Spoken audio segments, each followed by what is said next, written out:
Dear beloved, thank you for choosing to be part of this growing community. Your decision to join us is a true act of love and support. It means a lot to see people standing with others as they share their life stories, experiences, and testimonies. Here, you'll find real stories that can inspire change, build your faith, and lift you up when you need it most. We also kindly ask that you like, comment, and share our videos. Your support helps us reach more people and make a bigger impact. Please can tell us where you're watching from and share how this impactful story taught your life. God bless you. My name is Sadiq Ibrahim. I want to tell you a story that will make you think deeply. It is a story about 3 imams who met Jesus on the same night. I was one of those imams. I lived in a town called Zamfara in northern part of Nigeria. For many years, I was a respected imam. I led prayers at the mosque every day. I taught young men how to read the Quran. When people in my neighborhood had problems, they came to me. I helped them find solutions. People looked up to me. I was proud of who I was. I felt good about my life and my work. But everything changed when sickness came to my body. When the pain started, it started with pain in my legs. At first, I thought it was nothing serious. Maybe I was just tired. Maybe I had a small fever. I did not worry too much. But weeks passed, and the pain did not go away. Instead, it got worse. Months went by, and the pain became stronger and stronger. One morning, I woke up and tried to stand. My legs would not move.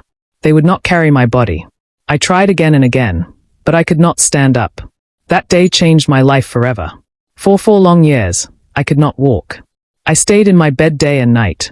I could not stand without help. I could not even sit up by myself. My whole life became that one bed. My family became my helpers. My wife's name is Zainab. She became my strength during those dark years. Every day, she lifted me when I needed to sit up. When I sweated too much, she changed my clothes. When my hands shook too much to hold a spoon, she fed me with her own hands. She never complained. She just kept taking care of me. My children were young, but they had to grow up fast. They became my helpers too. They pushed me to the bathroom when I needed to go. When the heat was too much, they stood by my bed and fanned me. They always said, "Baba, you will be okay. Don't worry." Baba means father in our language. The sickness took everything from me. My body was weak. My voice became so soft that even when I tried to speak, it came out like a whisper. I used to give sermons at the mosque with a strong, loud voice. Now, people in my own home could barely hear me when I spoke. Many nights, I just lay there looking at the ceiling. I could not sleep. I thought about my life. Sometimes I wondered if it would be better if I just died. I know that sounds bad, but that is how I felt. The worst pain was not in my body. The worst pain was watching my family suffer because of me.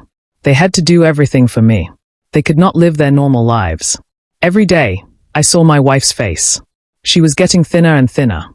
She was not eating enough because she was too busy taking care of me. But she never stopped. She never said she was tired. She just kept loving me and caring for me. My children grew up during those 4 years. They became young men and women. But their father was always lying in bed. I never walked with them. I never played with them. I could not provide for them the way a father should. That hurt me more than the pain in my legs. When my sickness first started, we thought doctors would help me. We believed it was just a matter of time before they found out what was wrong and fixed it. My family carried me to hospitals in Zamfara city. I remember that day. They put me in the back of a small car. My legs were stiff. My body was heavy like a big sack of stones. At the hospital, doctors did many tests. They gave me medicines. They told us to be patient and keep hoping. But months passed, and nothing changed. I did not get better. We did not give up. We traveled to Kaduna. Then we went to Abuja. These are bigger cities with bigger hospitals. Each hospital had new machines. Each place had different doctors who were specialists. But each visit also cost a lot of money. I swallowed so many tablets that I lost count. The doctors gave me injections. They massaged my legs. They even talked about doing surgery. But nothing worked. Nothing helped. After each visit, we had less money. But my body stayed the same. Sometimes it even got worse. When the hospitals could not help me, my people turned to prayer. I was an imam, so I had many friends who were also religious leaders. 2 of them became very important to me. Their names were Imam Farouk and Imam Haruna. They never left me alone during my sickness.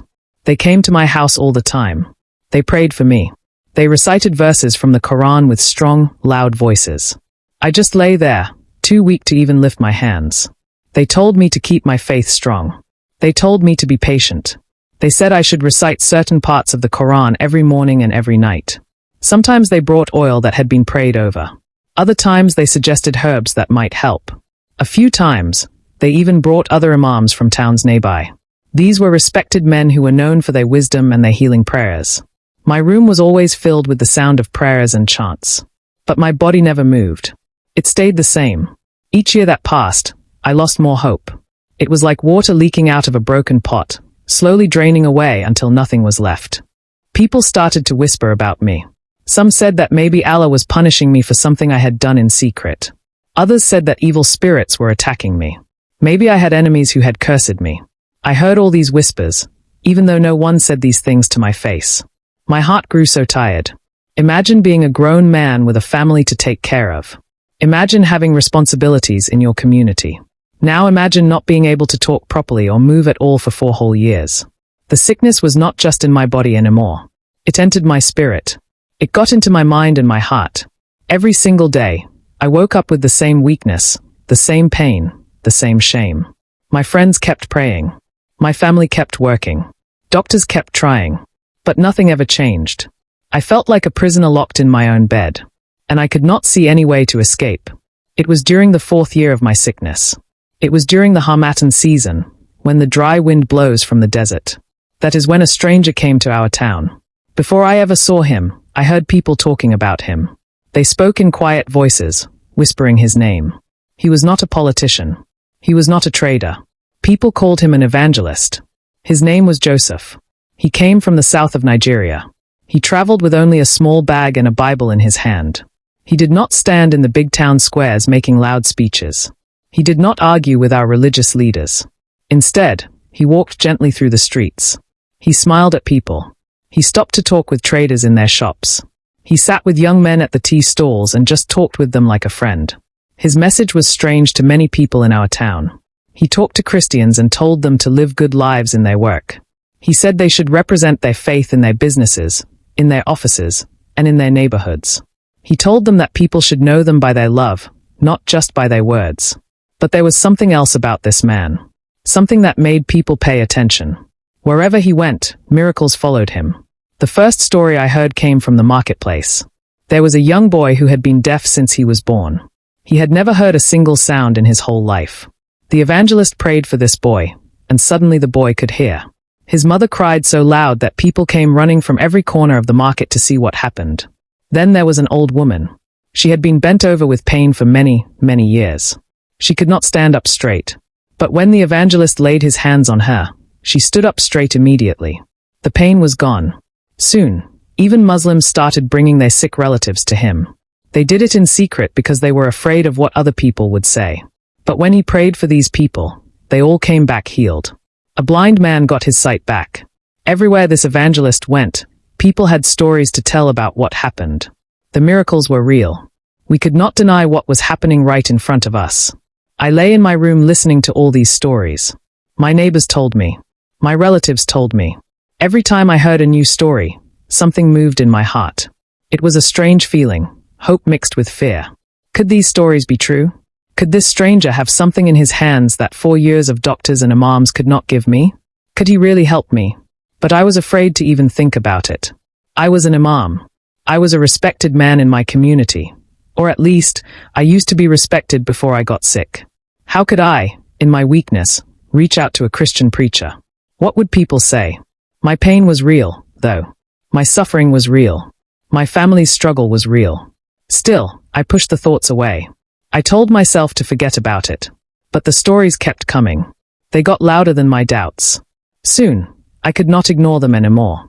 One quiet evening, after the evening prayers had finished at the mosque, my 2 close friends came to sit with me. This was not unusual. They visited me often. But this time was different. Imam Farak sat by the window. He was slowly moving his prayer beads through his fingers, the way he always did when he was thinking about something serious. Imam Haruna sat near my bed. He leaned forward like he was carrying a heavy weight on his shoulders. We talked about small things for a while. Nothing important. Then Farak lowered his voice. He spoke quietly, carefully. Sadiq, he said, we have prayed for you for 4 years now. We have fasted with you. We have carried you to different hospitals. We have called many imams to come and pray. But your condition does not change. His voice was shaking, like he was afraid of his own words. Haruna cleared his throat. He leaned even closer to me. I know this will sound strange, my brother. But we must speak the truth.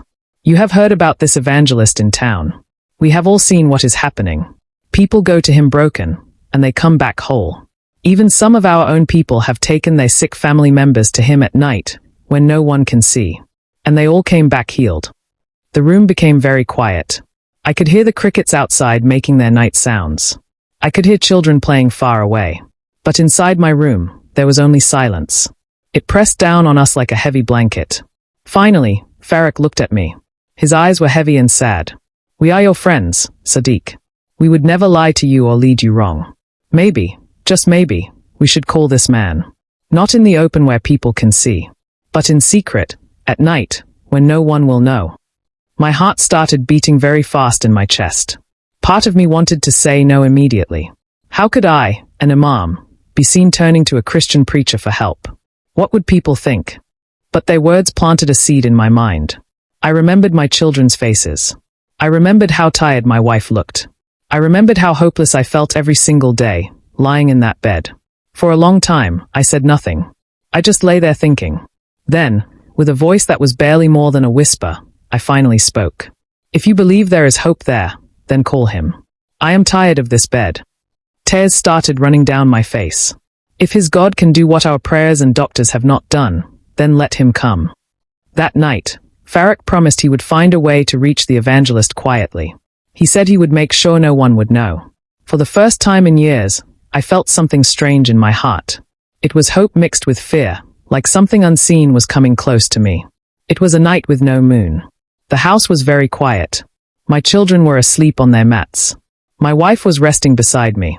Faraq and Haruna had left earlier in the evening. I knew they had gone to find the evangelist. My heart was beating hard in my chest. Then I heard a knock at our door. Zainab got up and went to open it. The evangelist came in quietly. He was wearing a simple shirt. The only thing he carried was his Bible. He greeted us softly. His presence was calm, like a gentle breeze on a hot day. My 2 friends followed behind him. I could see fear and hope on their faces. He walked straight to my bed. He looked at me, but not with pity in his eyes. His gaze was different. It felt like he could see right through me, right into my heart. He did not ask anything about my sickness, even though anyone could see how weak I was. He simply put his hand on my shoulder. In that moment, I felt warmth run through my body. I felt a peace that I had not known in years. It was a peace I cannot explain with words. Then he prayed. But his prayer was not like the long prayers I was used to. He prayed like someone talking to a close friend that he trusted completely. He thanked Jesus for being present in the room. He thanked Jesus for already completing the work of healing, as if it was already done, before anything had even happened. Then he turned back to me. He stretched out his hand and gently lifted me. His grip was firm but also tender. It was like strength itself was flowing through his hand into my body. Then he said words I will never forget for the rest of my life. He said that Jesus had already perfected my healing. He told me to rise and walk. At first, my legs trembled. They were weak like dry sticks that might break at any moment. My wife gasped. She put her hands over her mouth. Faraq and Haruna leaned forward, their eyes wide open, staring at me. Then, slowly, strength came back to my legs. Strength appeared where there had been none for 4 years. My knees straightened. My feet pressed against the floor. It felt like a dream, but it was really happening. It was real. Before I understood what was happening, I was standing. I was actually standing on my own 2 feet. Tears burst from Zainab's eyes. She started crying so hard. My children heard the noise and woke up. They came running into the room. They saw me standing, and they started crying too. They held on to their mother, watching me and crying loudly with joy. Faraq dropped his prayer beads on the floor. Haruna covered his face with his hands in shock. I walked. Not just 1 or 2 steps. I walked across the room. I walked back and forth like a man who had never been sick at all. In that moment, 4 years of suffering ended. Just like that. It was over. I could walk again. I could live again. The room was still filled with noise. My children were crying. My wife was laughing through her tears. My friends were gasping and exclaiming. I stood in the middle of them all, swaying a little on legs that had not held me for 4 years. I felt like I had just woken up from a very long sleep. The evangelist raised his hand, asking for quiet. Slowly, everyone calmed down. He looked at me again. He was not surprised by what had happened. He looked like he had expected it all along. There was such certainty and confidence in the way he acted. Then he prayed again. This time he prayed for everyone in the room. His words carried peace with them. Even Farak and Haruna, who had been confused and shocked, bowed their heads during this prayer. After the prayer, he turned to me with a very serious look. He told me something important. He said that the same Jesus who healed me that night had given me a share in that same power. He said that if I would believe and trust, I could lay my hands on sick people, even on people whose sickness was worse than mine, and Jesus would honor those prayers. As he spoke these words, I felt no fear. I felt no doubt. It was like light was filling all the dark corners of my heart. I knew he was not talking about his own power or his own strength. He was talking about a power much greater than anything we had ever known. My wife held my hand tightly. Her face was glowing, even though it was still wet with tears. My children held onto my clothes, whispering over and over, "Baba, Baba, you are walking again." Farak and Haruna looked at each other. Their eyes were full of questions, but neither of them could deny what they had seen with their own eyes. Before he left our house, the evangelist gathered all of us together one more time. He prayed with such boldness. He declared that the healing would not only remain with me, but that it would multiply. He said that other people, through me, would come to know the same Jesus who lifted me from that bed. His words were not heavy or loud, but they carried a weight that went deep inside me and settled there. In the days after my healing, the story started to spread quietly through my town. My neighbors had seen me before. They had seen my family carry me outside on a mat so I could get fresh air.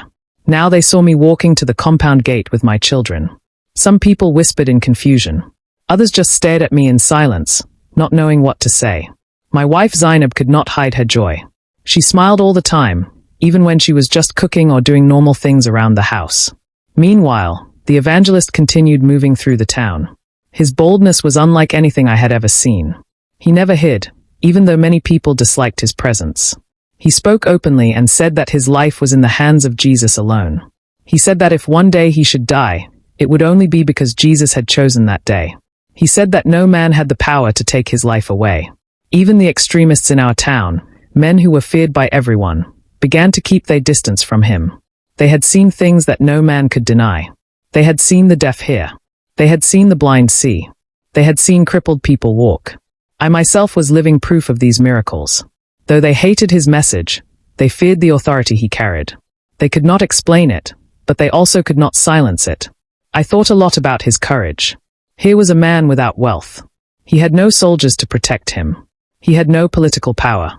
Yet he walked through our town as if the whole world could not touch him. I remembered the days when I lay in bed, afraid even of death itself. Now, watching him, I saw a life without fear. My heart wanted that same freedom. At night, I replayed in my mind the moment he lifted me from my bed. I remembered the strength that surged into my legs. I remembered the peace that settled in my chest. I knew then that what had touched me was not from any man. It was from the living Jesus that he always spoke about. One evening, about a week after my healing, Farak and Haruna came to visit again. We sat together in the courtyard. The air was cool and pleasant. For the first time in years, I sat upright without any pain. I stretched my legs like a man who had never been sick. It felt so good. We talked for a long time about what had happened. Each of us was dancing around the truth that we all knew but were afraid to say out loud. Finally, I broke the silence. I could not hold it in anymore. I told them that I had made up my mind. I, Sadiq Ibrahim, along with my whole family, would follow Jesus. I said that the power that raised me from that bed was not the power of men. It was the mercy of Jesus. And I could not go back to life the way it was before. I could not pretend nothing had happened. My words hung heavy in the air between us. Farak dropped his gaze to the ground. His prayer beads rested motionless in his hands. Haruna, who was usually quick with words, was silent. He just stared at me like he was weighing something in his own heart. Finally, Farak spoke. He said that he too had been shaken, not only by my healing, but by the boldness and purity of the evangelist's life. He said he had been praying in secret, asking for understanding. And the peace he felt was unlike anything he had known before. Haruna leaned forward. His eyes were wet, like he was about to cry. He confessed that when he saw me walk that night, something broke inside him. It was like a wall he had been carrying for years just crumbled down. He said he could no longer deny that Jesus was alive. That night, he said, he wanted to surrender his life too. Zainab came out with tea for all of us. She sat beside me and rested her hand gently on mine. She said she had already decided in her heart the day I walked again. She knew that no man could have done what happened that night. My children were standing nearby. They nodded eagerly, their faces bright with excitement and innocence. There, under the night sky, 3 imams and 1 family bowed their hearts to Jesus. That same night, the evangelist came back. Farak had quietly sent word to him earlier. He entered our home with his usual calmness. It was like he already knew what we had decided. We told him about our hearts. We told him that we could no longer deny the truth we had seen and touched with our own hands and eyes. He smiled warmly at us. Then he gathered all of us together. We knelt there on the floor, me, my wife Zainab, my children, and my 2 dear friends Farak and Haruna. The evangelist prayed with us. His words were filled with such deep love. He thanked Jesus for every life that had turned to him that night. He asked that strength, courage, and wisdom would carry us in the days to come. After the prayer, he spoke to us with gentleness. He told us that this was only the beginning. He said we must grow in our faith. We must grow in our knowledge of Jesus. We must grow in fellowship with other believers. He connected us with a small church on the edge of Zamfara. It was a place where believers gathered quietly, often in fear of being discovered. Yet they held firm to their hope in Jesus. The pastor of that church welcomed us like family. They had heard whispers about my healing, but seeing me walk into their meeting place with my own legs brought tears to their eyes. They sang softly. Their voices were trembling with joy. I felt a warmth among them that I had not known even in the closest circles of my old life. These people loved me without knowing me. They accepted us without judging us. It was a beautiful thing. As I look back now on everything that happened, I can only marvel at the mercy that found me. Sadiq the Sikh Imam became Sadiq the servant of Jesus. My story is simple, but it carries a weight that I cannot keep to myself. Jesus is alive, and his power is real. He is the healer. He is the savior. He is the Lord of all. He took a broken man like me, a man forgotten on a bed for 4 years, and made me a witness of his mercy. I speak now not only to believers in Zamfara, but to every follower of Jesus who may hear this story, no matter where you are. Be consistent in your walk with Jesus. Do not grow weary. Do not hide your faith. Represent him in your homes, in your work, in your neighborhoods. Do it just like that evangelist did in ours. You may never know whose life will be changed because of you. You may never know whose family will be restored. You may never know whose soul will be saved because you chose to stand boldly for Jesus. As for me, I have decided something. For the rest of my days, these legs, the very legs that Jesus restored to me, will walk in his service. I will use every step I take to tell others about what he has done for me. I want you to think about something. One evangelist came to our town. Just one man with a small bag and a Bible. He had no money. He had no army. He had no political connections. He just had faith in Jesus. And because of that one man, 3 imams surrendered to Jesus in one night. 3 men who had spent their whole lives serving in the mosque turned their hearts to Jesus. Not only that, but my whole family, my wife and my children, also came to know Jesus. And through my testimony, others in my town have been touched. This is the power of living boldly for Jesus. This is what happens when someone is willing to go where Jesus sends them, no matter the danger.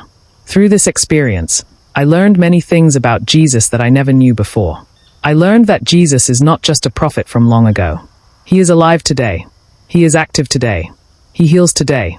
He saves today. I learned that Jesus has real power, power over sickness, power over death, power over every situation that seems hopeless. I learned that Jesus sees us when we are suffering.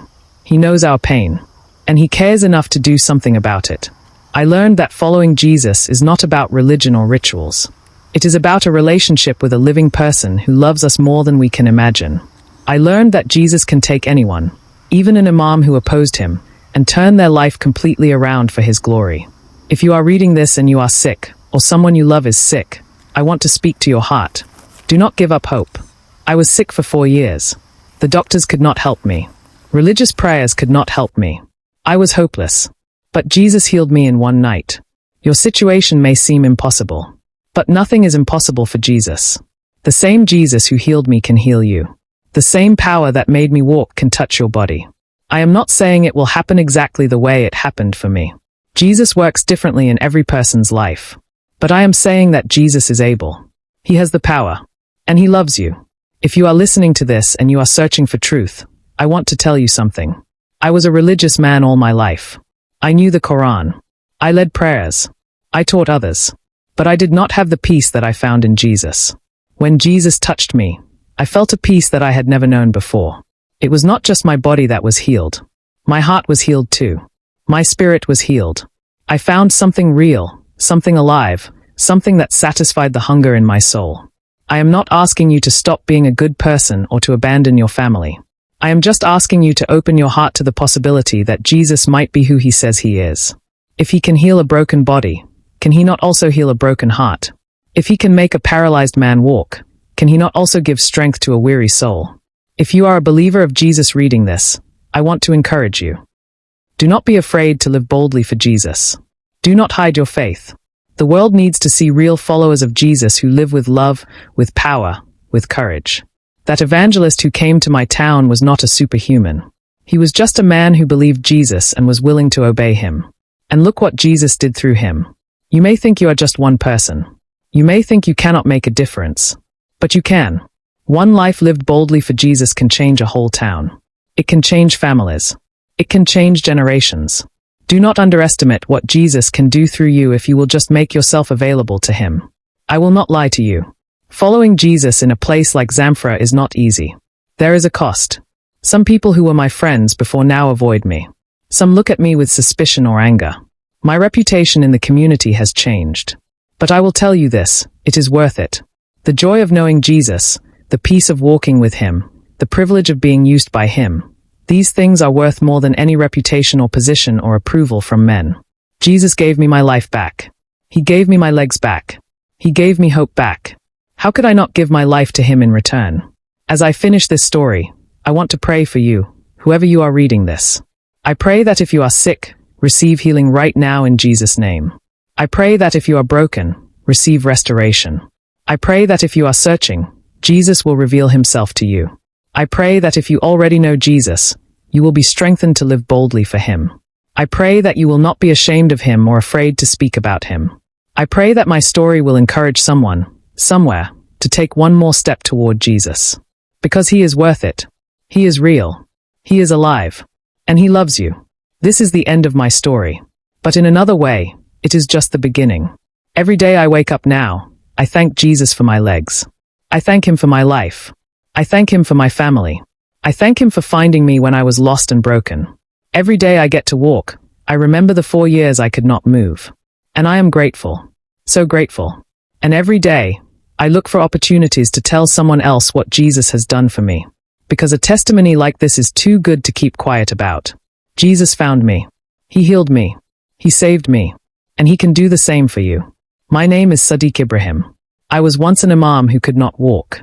Now I am a servant of Jesus who cannot stop walking, walking in his service, walking in his love, walking in his truth.